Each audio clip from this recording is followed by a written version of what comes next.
Welcome back, everyone, to Howard Bright Rose Studios Off the Mag. Had the great pleasure of speaking with Melissa Rittenhouse, the host of the Entrepreneur Escape Pod. Let's jump into our conversation. Okay. So So, let me officially welcome you to Howard Bright Rose Studios Off the Mag.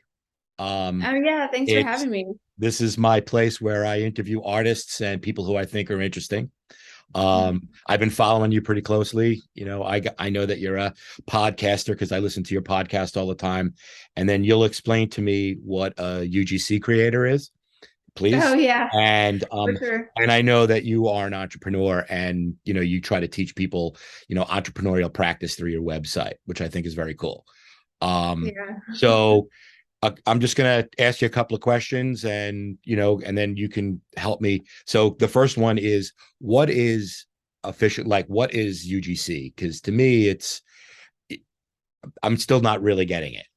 Yeah, I just really found out about it recently, and it's something that I'm kind of like currently getting into. So I wouldn't really even consider myself like an expert in it, but basically it stands for user generated content. So I it really is I'm really fascinated by it, and I'm looking to get more into it because I've met a few people who are UGC creators. I interviewed one on my podcast named Chelsea Graber, and she's like really amazing at it.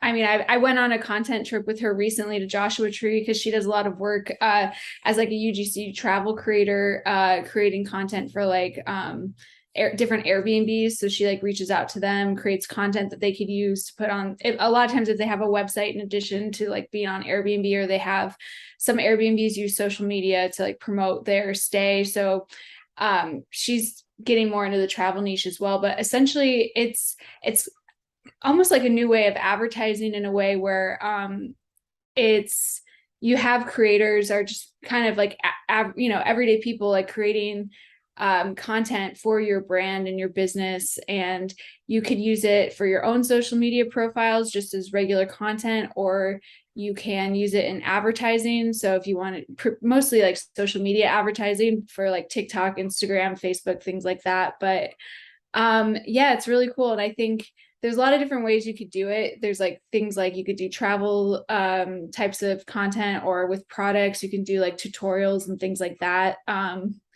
But yeah, it's really interesting. And I feel like I think a lot of times people, it seems very similar to like influencer type of But content, I but thought it it's was, yeah. different in the sense where it's like with an influencer, you're kind of paying them not only just to like create the content, but like to have that be exposed to their audience. Whereas like with UGC, you don't really need a big audience. A lot of times they don't even post it on their own social media. It's more for the brand to have content, which I think is like, it really does make sense, because I do think it's very like valuable, because I mean, most brands these days have social media pages, and it makes sense that they would like, they obviously need content, and then it's like, where do you get that content from? A lot of times they hire people in house to create it, but it's I mean, I think it's better to have it from a variety of people. Yeah, but I find with, because that's really where my career has kind of led, right, is into.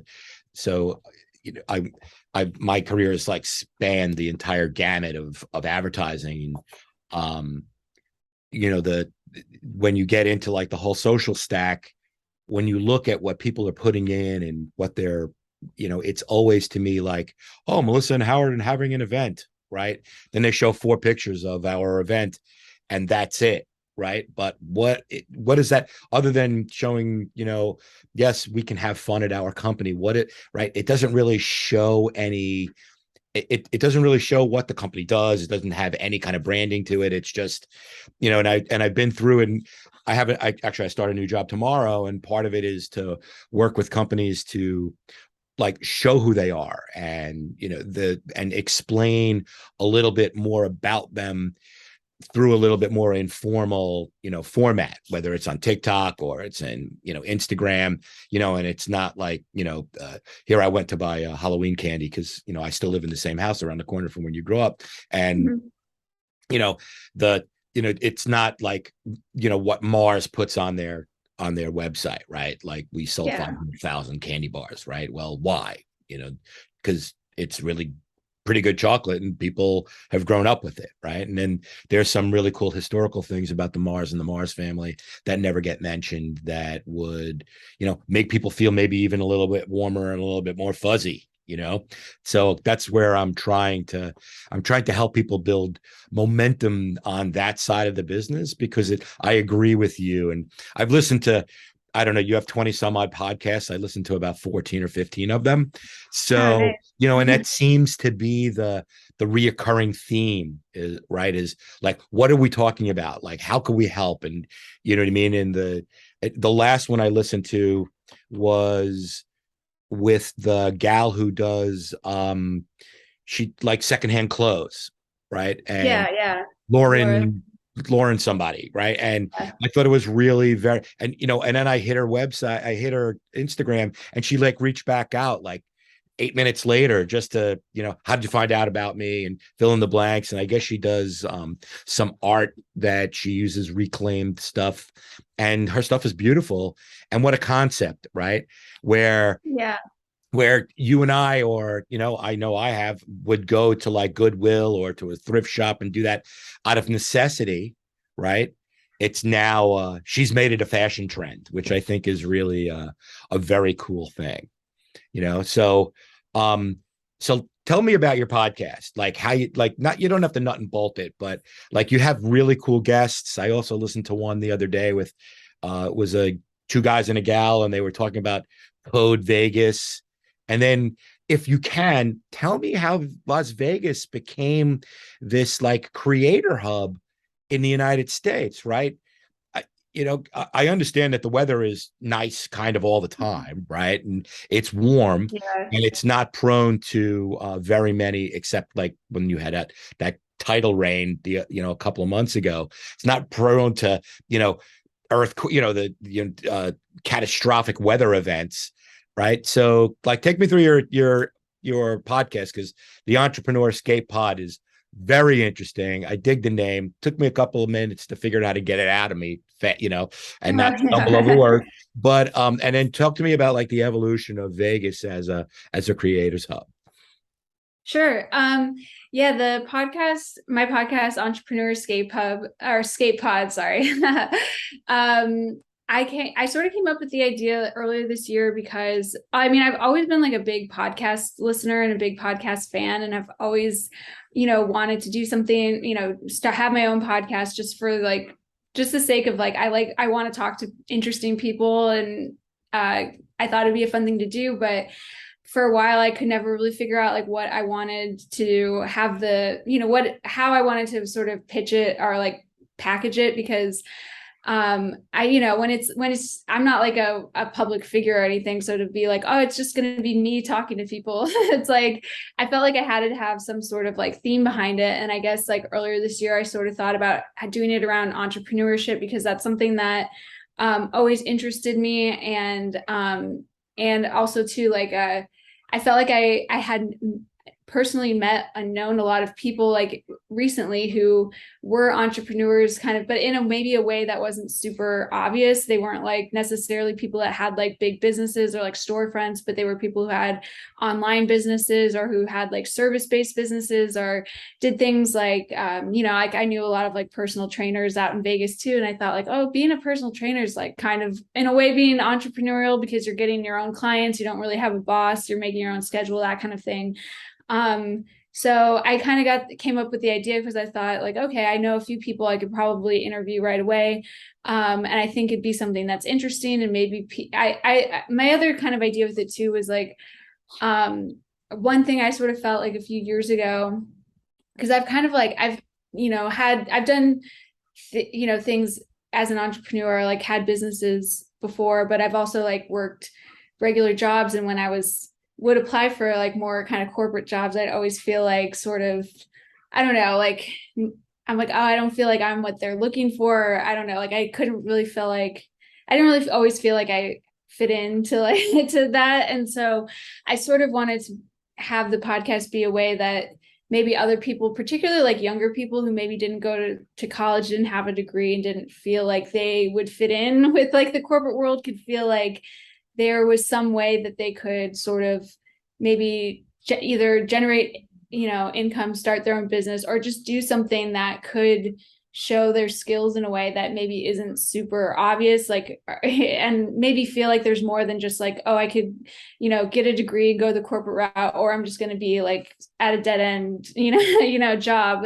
So I kind of wanted to show that, like, hey, there's other ways you could do things, or you could kind of start doing something on your own, transition that into something else. So that was another idea I had with that. But yeah, it was fun because the first person I interviewed, Tiffany Chung, is someone who I met in the Bay Area, who I knew, and who I've actually like used her services before as a coach, and she's got a really amazing story because I met her before she started her business, and she was like a single mom and had a career as an influencer, and then she took that and started her own business pretty much as a coach and a consultant, and grew it to be like a multi six-figure business. So I just like love her story, and I think it's really inspirational, and she agreed to do it. And then after that, I found these Facebook groups for like podcast guests, and I just sort of put something up like, hey, this is what my podcast's about.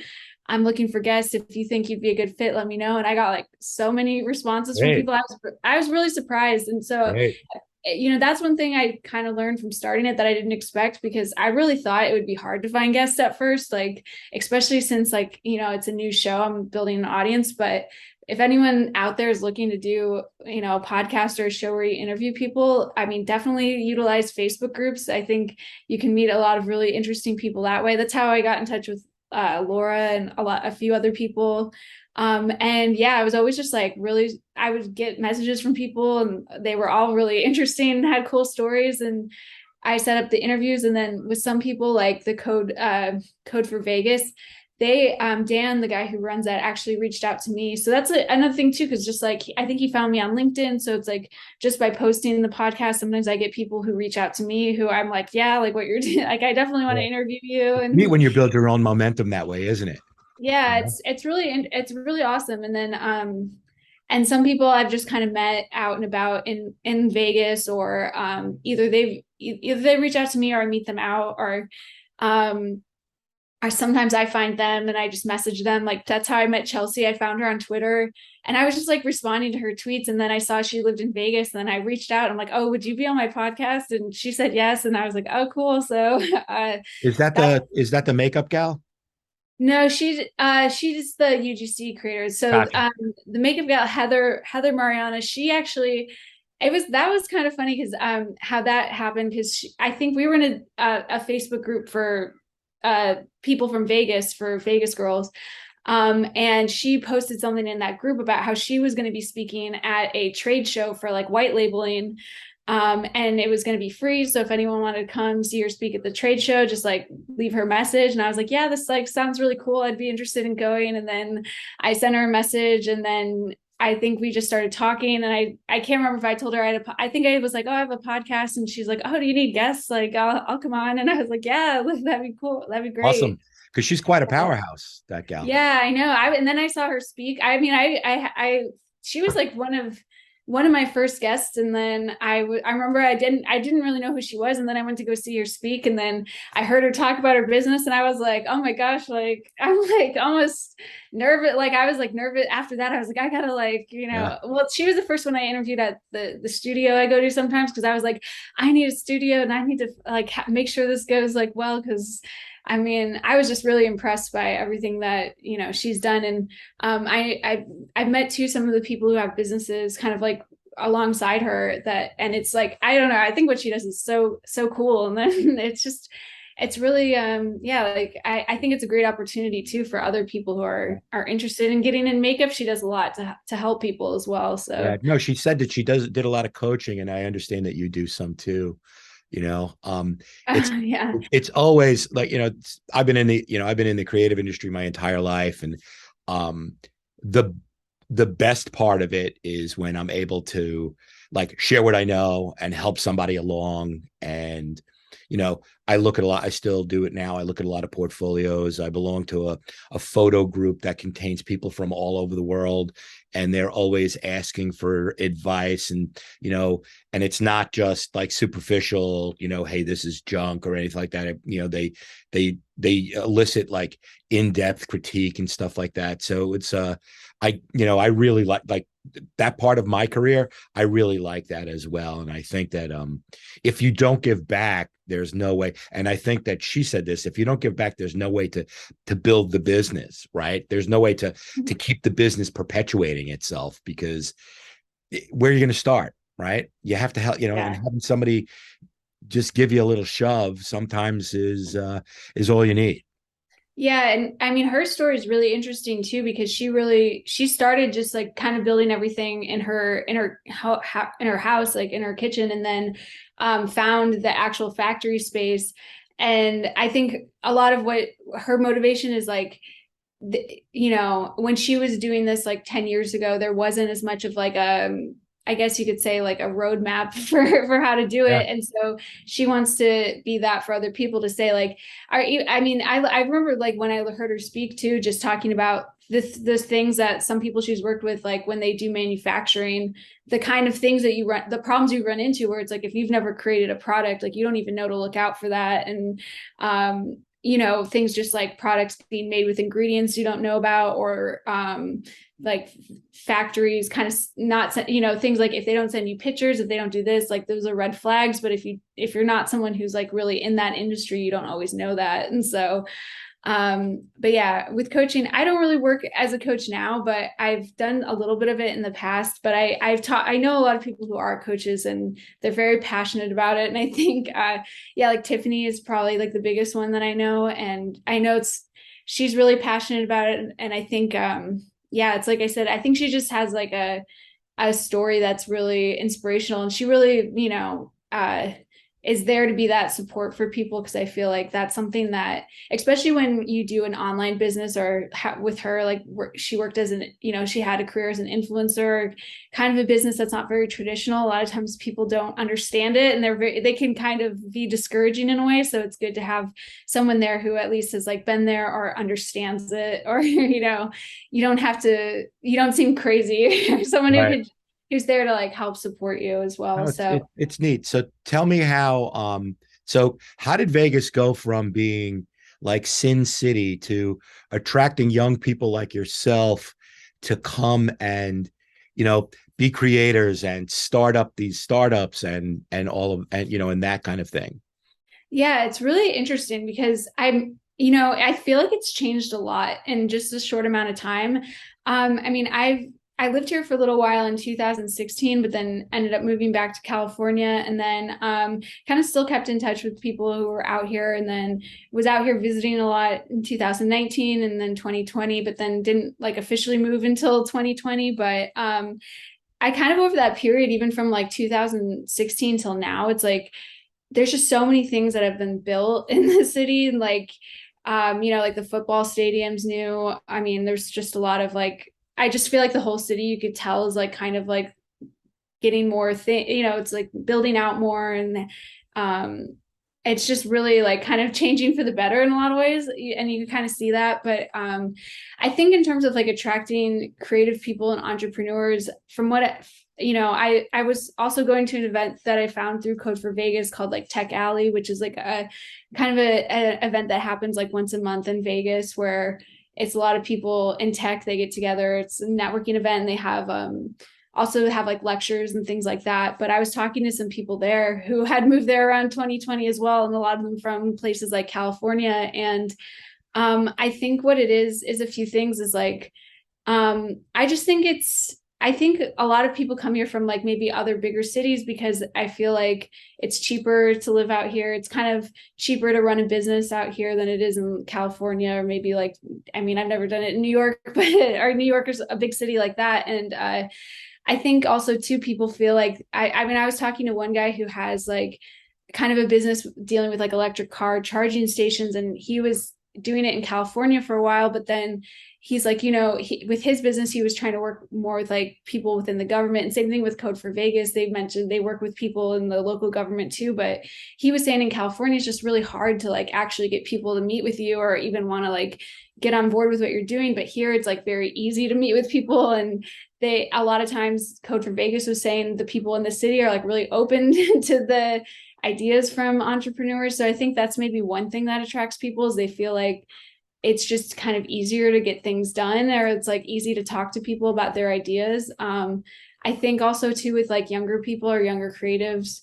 yeah, it's like the things like the great weather, and also that it's like a cheaper cost of living than a place like LA, which is where usually creators would go. And I guess too in 2020, it just felt like it was more open here than it was in places like California. And yeah, I think too, it's a lot of I think it attracts like younger people. And then once there are, maybe creators out here because of the cost of living, it just attracts more and more because then it kind of, once there's some creators, then more want to come and so on. And but yeah, I mean, I think too, it's like there's not as much barrier to entry in some way. I mean, I feel like all the people I meet who are, doing something creative, they're very like open to collaborating with people. They are, it's a good place if you're kind of like on the rise in a way, where I feel like, yeah, like I said, usually people go to a place like LA, but LA, I feel like it's just hard when you're like getting started. It's good once you've like already made it maybe, but when you're getting started, it can be hard and it's expensive. And a lot of times people who already are doing well don't always want to like collaborate with you, or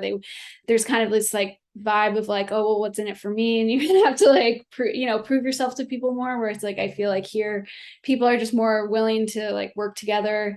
And it seems like more people here are kind of like on the come up and want to work together and want to collaborate more. And yeah, and I don't know, I think the city is just very open to it as well. And they kind of encourage people It's working great. together. No, it's great. You have access and you have people who want to collaborate. I mean, the whole idea of what I call modern creative is all about that collaboration, right? It's the the unfortunate thing is that like at the scale that I'm doing things, it takes an entire village, and part of the the messaging that I always give is it's all about that. It's all about the collaboration and the sharing, because to me that's what makes it why I want to do it. I've been, one of my friends said to me a while back, he's like, Howard, you've probably been on like 10,000 productions in your life. And I was like, and he's like, what does that feel like? I was like, well, it feels like I've shared a lot of time with other folks and have continued to do it because it's a great deal of fun. So, Yeah. and that leads me to my next thing. So I work from home. You could see this is my home office. I've been working from home for about 2 years now. Mm-hmm. And talk about the discipline that you need, right? Because you do, right? You can't just sit around because you're creating your own success. Yeah. And I know that that's important to you because I mean, I know you for a little while and I've met you in other circumstances, and I know that you care about that. So tell me a little bit about that. Yeah, it's interesting. The last job I had too, I was kind of doing a hybrid thing where it was like half in office, half at home.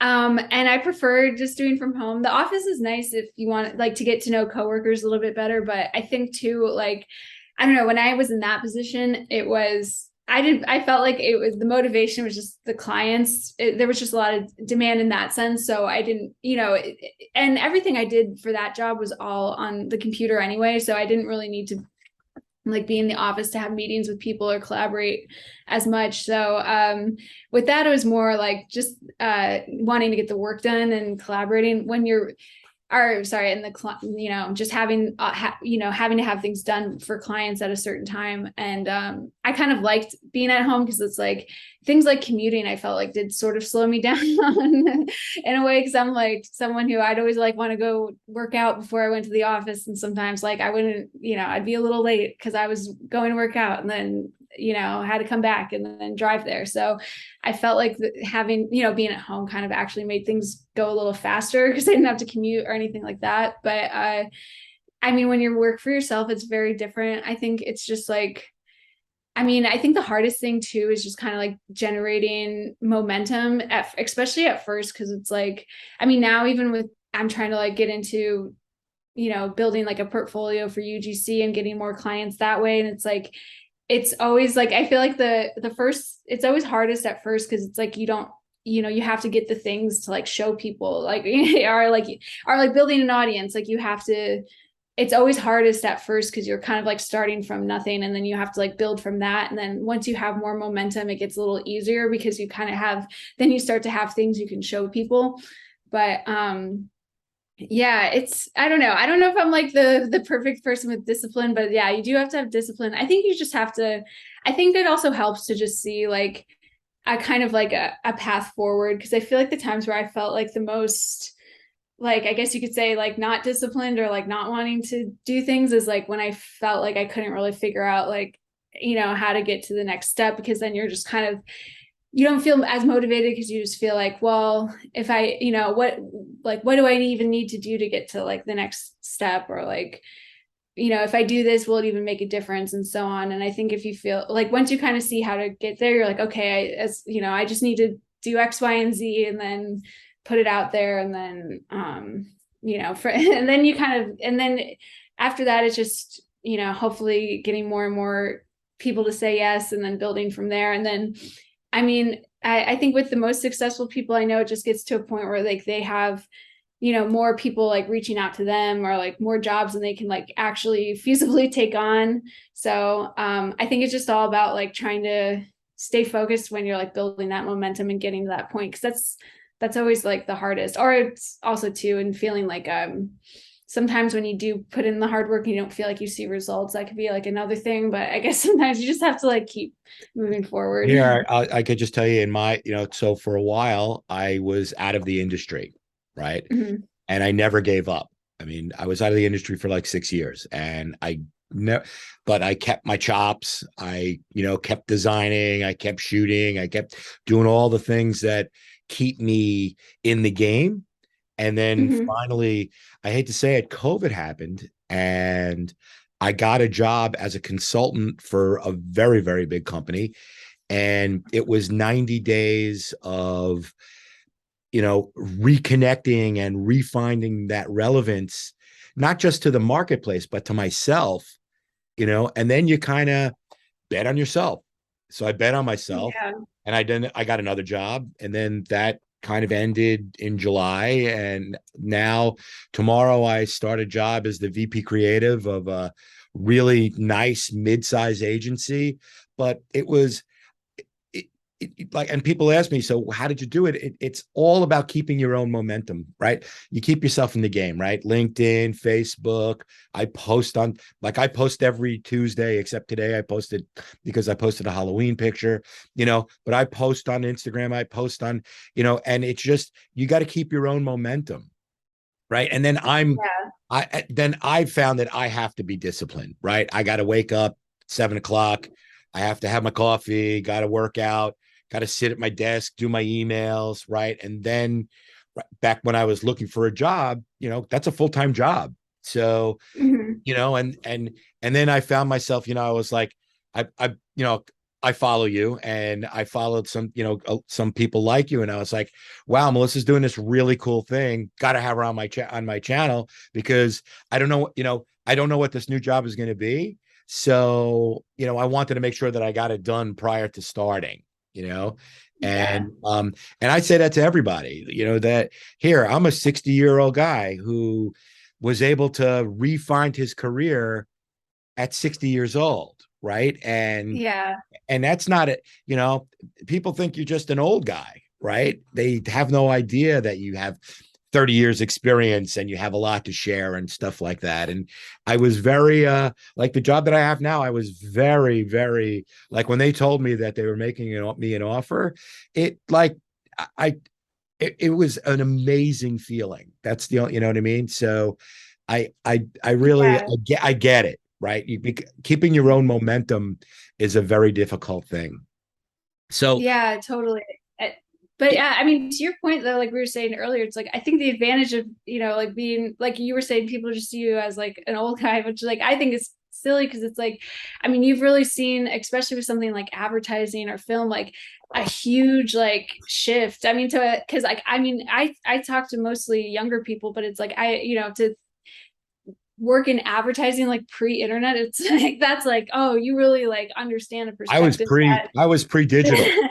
Where yeah. I had to learn how to design in college with a rapidograph pen and pencils and erasers, right? There were no design programs and stuff like that. So you're right. It does give you a different sense. And I'm not saying that it makes me any better or any, different. It just, you have a different sense of like the history of the and the nature of the business, Yeah. So we're coming to closing, and I'm gonna, at the end of my, when we end, when I give you the cut, right, you'll have, all of your connections and stuff like that. So if you, because I want to make sure that you're socially connected from the back end of, because I shoot a header and a footer. So at the Mhm. footer, I'm gonna, so please just make sure I have all of your, all of your hashtagging and all of your ways for people to get and to connect with you, because I think that, we'll be able to, this will help, and it's going to be out there. And, and I really am happy to have you on my, my little interview show, and, thank you very much. That's all I can say. And I'm, good luck, because, I'm going to follow you, because I think what you're doing is really cool. And you have really interesting people, Oh, thanks. and it spans Yeah. this really interesting arc. You have people who are like really in it, right? That've been doing it for 10 years, 12 years. And then you have like startup folks, and it's very compelling. So thank you for putting that out there. I really appreciate that. Oh yeah, thanks. Thanks for having me on. It was good to see you again. But yeah, I know. I mean, I feel like I'm just lucky. I don't know, in terms of like the guests I find. I mean, I'm lucky I find them or they come to me or I meet them in some kind of way because yeah, I mean, it's really like I said, I didn't think I'd find so many cool people so quickly, and I'm really happy that I have. And yeah, so hopefully I could just continue with that. And I don't know, Yeah, I feel like it always like evolves and takes on new directions you never really saw coming. Melissa, it's a very, like, what's so wonderful is you're creating your own success, right? And that's really, that's inspiring. Like, all of the artists that I have had on are all the same, all kind of have a similar, just like that, right? They worked hard. They're got a little bit of discipline, right? They found something they feel that's turning them on. And, all I got to say is that you should stick with it, because it's really, it's great. I enjoy listening. I listen to your podcast. I've listened to almost, like I said, I haven't listened to all 28 of them or so, but I listen to them because I like to keep stuff on in my office, and I find what you're doing interesting. So Oh, thanks. I thank you for appreciate that. sharing that with me. That's really great. Yeah, for sure. I guess just like one thing I think I could add, hopefully before we run out of time, is like I think one thing that is really cool about this digital age, like you were just saying with posting on LinkedIn, it kind of gives everyone that opportunity to put themselves out there, even if it's in it. And that's kind of another inspiration behind my podcast, hopefully, where it's like, even if your career is something that's maybe like traditionally not something where you put yourself out there, like now I feel like everyone kind of has that opportunity. So it's all about like, can you find a way to maybe make that work for you, even if your career is maybe like someone like my dad, like a lawyer. Like, can you be a lawyer and put yourself out there? I think you can. So I agree. that's one thing that's cool with this digital age, is it gives everyone that opportunity. Yeah, and you have this like platform that, LinkedIn or Instagram, that you kind of create your own thing, right? Mm-hmm. And of course there's people out there who are trying to monetize, like, your LinkedIn should have this and have that. I think if you're happy with what you have and you're able to continuously, tweak and improve it, I agree that it could be anybody at any age can do it, because I agree with you 100% that it's made it a lot easier for folks to have a platform, and Mm-hmm. and if you appreciate it and you use it properly, I think that it, like you said, it will help you. Yeah, totally. So, but I'm glad you like it. And yeah, I definitely No, love I'm you so having happy you for, as a I'm guest so sometime happy as because well. I know that you've been through a couple of things, and I'm glad you finally found you found your niche, and you're using it to build momentum and create a really good, a really kind of good thing, and you like the sharing part, which is kind of fun. So Yeah. thanks for being here, and thanks for coming on, and um and hopefully we'll cross paths again in the future. I can't wait to have you back to see what you do next. Yeah, totally, for sure. Do you want me to just like list my socials really quick or Yeah, go ahead. Okay, sure. Well, anyone, you could follow me on Instagram and TikTok. It's the same handle. It's at Melissa_Rittenhouse. Other than that, I think the best place or listen to my podcast, Entrepreneur Escape Pod. It's on Apple Podcasts and Spotify. And then I'm on LinkedIn at Melissa Rittenhouse, and my website is pretty simple. It's just my name, Melissa Rittenhouse, but it's .co, not .com. So Excellent. yeah. Melissa, thanks so much. Have a great day. Sure. Nice seeing you again. Yeah, And you too.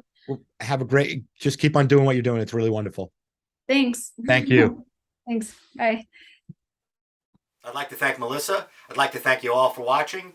Please support my channel. It's unsponsored. Ring the bell and please subscribe. See you next time.